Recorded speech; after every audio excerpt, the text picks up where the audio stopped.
呼噜声里的警报你听出来了吗？有的呼噜声实则暗藏健康警报。下面几种呼噜声，请你仔细辨别。第一种，牛叫式呼噜。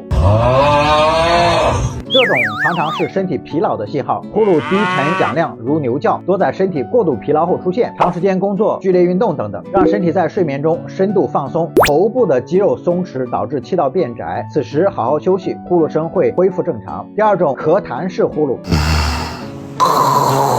这种稍吵但也无大恙，通常是因为上火、咽喉轻微炎症，导致黏膜分泌物增多，阻碍了气流。多喝水，饮食清淡，缓解咽喉的不适，呼噜声会慢慢的减轻。第三种，电钻式呼噜。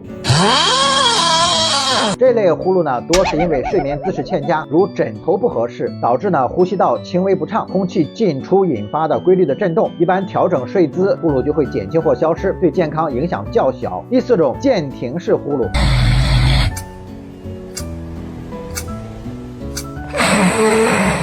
它会导致身体反复缺氧，影响睡眠质量，增加高血压、心脏病等慢性疾病的风险。一旦发现，必须尽快就医。